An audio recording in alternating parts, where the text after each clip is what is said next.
अस्सलाम वालेकुम स्टूडेंट्स आज की वीडियो में हम एंडोक्राइन ग्लैंड्स और एक्सोक्राइन ग्लैंड्स के दरमियान कुछ मेन डिफरेंसेस देखेंगे।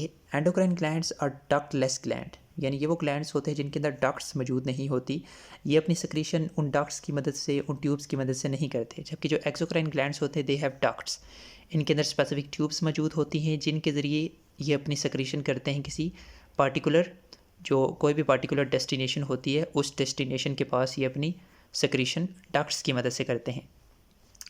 इसके बाद जो एंडोक्राइन ग्लैंड्स होते हैं ये हार्मोन रिलीज़ करते हैं, जैसे कि हमारे थायराइड ग्लैंड से थायरॉक्सिन रिलीज़ होता है। इसके बाद हमारे पेंक्रियाज से इंसुलिन रिलीज़ होता है। तो ये पेंक्रियाज तो एक्सोक्राइन के तौर पर भी काम करता है, एंडोक्राइन के तौर पर भी काम करता है।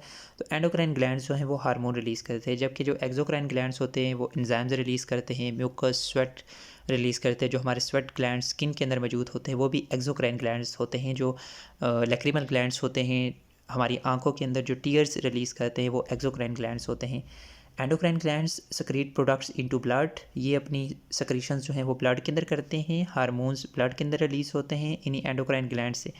जबकि जो एक्सोक्राइन ग्लैंड्स होते हैं इनकी जो सेक्रेटरी प्रोडक्ट्स होती हैं वो रिलीज़ होती हैं through specific ducts, specific tubes की मदद से। इसके बाद जो एंडोक्राइन ग्लैंड्स होते हैं they involve in chemical coordination, यानी जो हमारा एंडोक्राइन सिस्टम होता है वो इन्हीं एंडोक्राइन ग्लैंड्स से मिलकर बना हुआ होता है। जबकि एक्सोक्राइन ग्लैंड्स का कोई रोल नहीं होता केमिकल कोऑर्डिनेशन के अंदर, ये केमिकल कोऑर्डिनेशन में इन्वॉल्व नहीं होते। एंडोक्राइन ग्लैंड में एक एग्जांपल आ जाती है थायराइड ग्लैंड, और एक्सोक्राइन ग्लैंड में एक एग्जांपल आ जाती है स्वेट ग्लैंड्स, लैक्रिमल ग्लैंड्स। ठीक है।